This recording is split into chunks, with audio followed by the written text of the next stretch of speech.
After all, the same mathematics which predicted the orbits of the planets also governed the firing of artillery.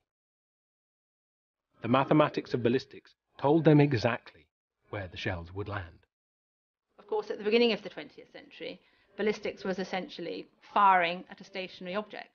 And you might have to fire over something, so you might not be able to see what you were firing at. So the mathematicians had sort of sorted it out. They had range tables and so on. The magic of science, this predictability of things through mathematics. Science is not just proving theorems, it's to give us some power over nature about what happens, predicting an eclipse is this kind of power. Building steam engines is also power, and science was built in part about that.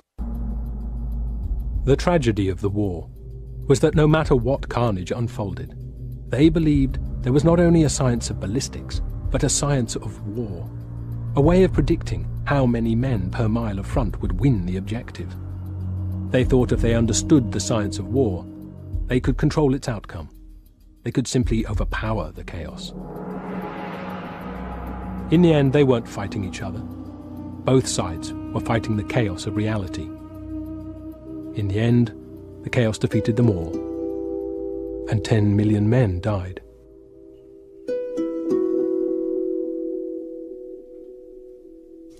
Poincaré's notion that a small, unnoticed disturbance could eventually cause an unstoppable storm was the first discovery to tell us the world is less predictable and controllable than we'd like it to be. One of the mathematical roots of modern anxiety.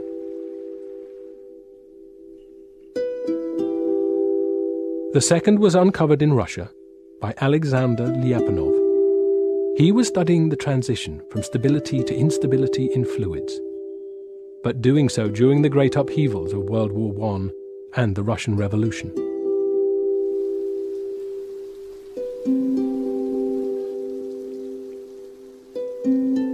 Lyapunov was studying the way a fluid or gas becomes turbulent.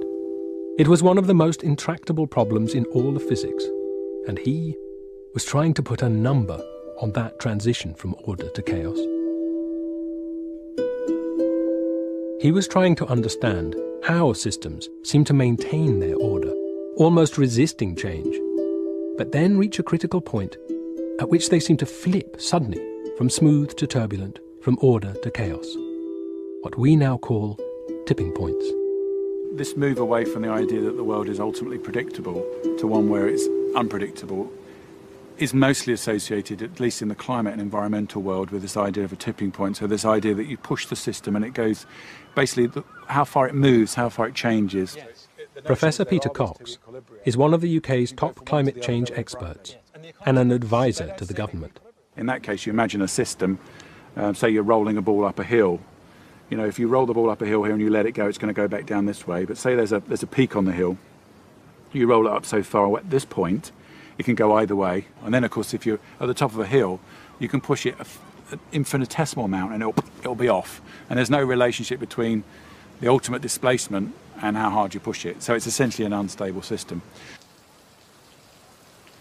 Lyapunov's work had begun to put a number on this moment of instability. The moment when the ball at the top of the hill is pushed over, when the orderly plume of smoke suddenly becomes turbulent.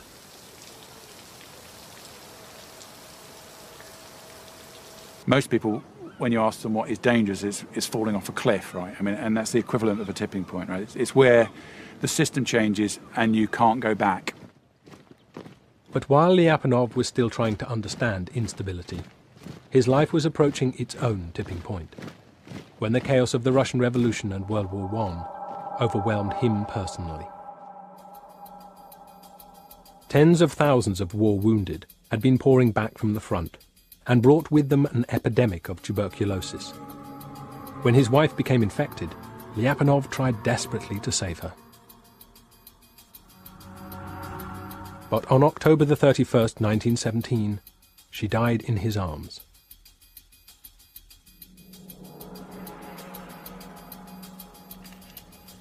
Hours later, the same day, he put a bullet through his brain.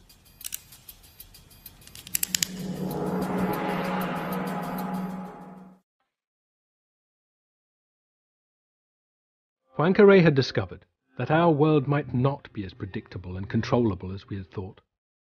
Lyapunov's work had put a number on the moment of transition from order to chaos, and opened the door to the modern idea of the tipping point. Between them they had discovered what could have been the beginnings of a new and profound understanding of the world. That chaos is a part of the system, not just its breakdown. But Lyapunov was dead. Poincaré never took his work any further, and the rest of us, we wanted only to believe that chaos and unpredictability were just a nightmare from which we could wake.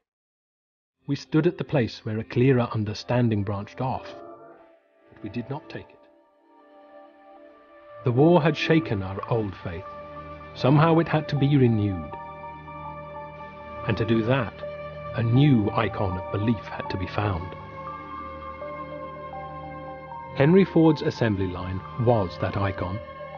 It became both the symbol and the means by which we believed we could engineer a world of stability, predictability, and prosperity. We began to see the world, particularly the human world, the economy, in its image. No longer a world which might veer out of control, but one perfectly balanced, stable, at equilibrium, which had the dependable and changeless nature of a machine.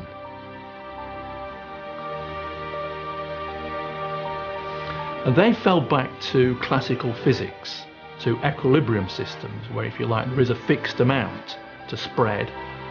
Professor Paul Ormerod was for a decade Director of Economics at the Henley Centre for Forecasting, and is today a respected author and consultant.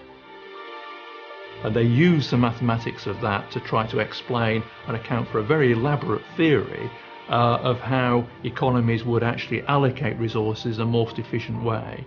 But it was a fixed set of resources they were concentrating on, and an equilibrium concept which they borrowed from classical physics before Poincaré made his discoveries.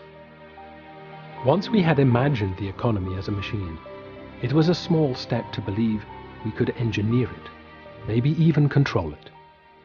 The idea of an equilibrium system became really quite embedded in economics as a description not merely of the market economies of the West, but also of an idealized centrally planned economy running like a machine in complete equilibrium. And for a while it worked. In the roaring 20s, the cars rolled from the assembly lines, and the tractors ploughed the land. Once again, the ploughman followed the herder, and the pioneer came to the plain. A wave of optimism flowed from the factories and fields of the new world. We had the manpower. We invented new machinery. The world was our market.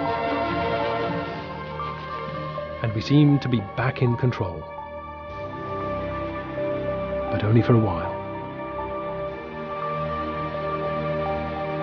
We may have wanted to see the world and the economy as a machine, stable, unchanging, at equilibrium. But how we wish the world to be, and how it actually is, are not the same.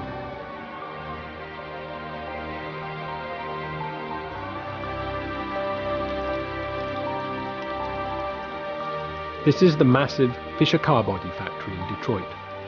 Once it was part of the seemingly indestructible US auto industry, part of the good times, which we thought would never end. But in 1929, they did. But the winds still blow and the sun still bakes the land. We must practice control and conservation if we are to save the rest of the grass. Without warning, the world reached not one but two tipping points. The climate and the economy both lurched without warning, without obvious cause, from equilibrium to chaos. The nightmares of the Great Depression and the Dust Bowl were upon us. The Great Depression of the 30s was a major problem for equilibrium economics. The market for labour, for hiring and firing people, wasn't in equilibrium because 1 in 4 people didn't have jobs. And yet even this was not enough to get us to give up our faith in the world of order, equilibrium and control. According to the equilibrium view of the world, there couldn't be anything inherently wrong or unstable with the economy. people themselves must have caused the breakdown.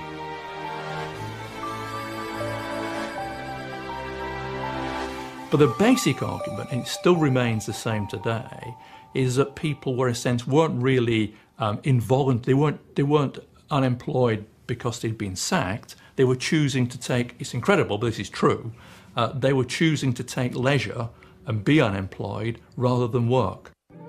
That was the core of the explanation, that people were making a rational choice between consumption and leisure. So essentially the Great Depression was essentially an extended holiday for tens of millions of Americans. But certainly many major academic economists, including some Nobel Prize winners, subscribe to this theory.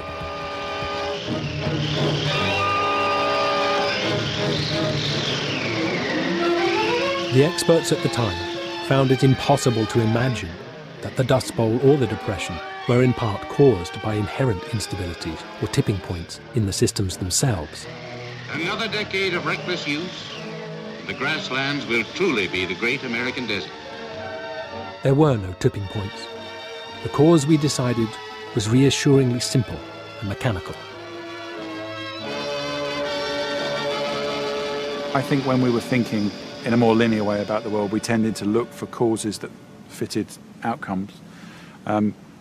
Actually, if you're talking about instability, of course, I mean, say you've got a pencil balanced on its end, it doesn't really matter which breeze blew it over, something was going to blow it over. So you could say, well, that particular eddy caused this thing to tip, but really the only thing that matters is it was going to tip anyway, it was unstable. And then, so when you get to the view of the world having these bifurcations, tipping points, then in a sense, the causality is less critical. It's just that the system is going to change.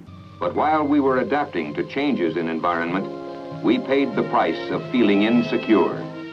Despite all the chaos and turbulence of the 30s, despite the blighted lives and misery, economists and scientists continued to see the world as they always had, believing that the uncontrolled would one day be brought within our grasp.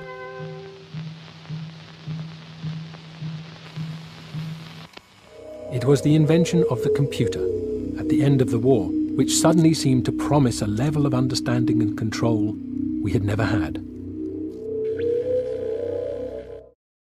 再回答一下大家的一些问题啊。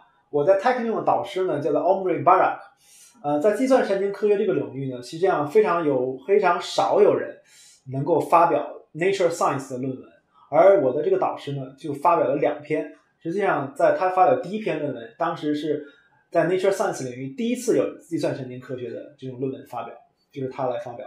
所以说其实他在对于用机器学习来解决神经科学的一些问题上是有非常独到的一些见解的，他也是一个 RNN 领域的一个专家。所以我觉得这部分内容大家也可以多关注一下，我会把他一些思想介绍出来。不过我觉得最重要的还是大家先打好基础，下午童校长的课非常值得期待，希望大家去了解微积分的奥妙。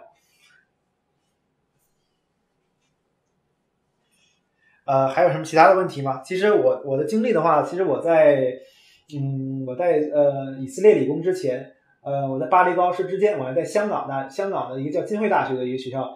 虽然这个学校本身可能大家并不太了解，但是它的非线性科学中心是亚洲这个领域都是非常前卫的一个地方，就是它中国的这个非线性力学这一块是从这里发起出来的。然后我在那里学习的知识包括就是说了解用非线性动力学的一些手段来解决神经科学的问题。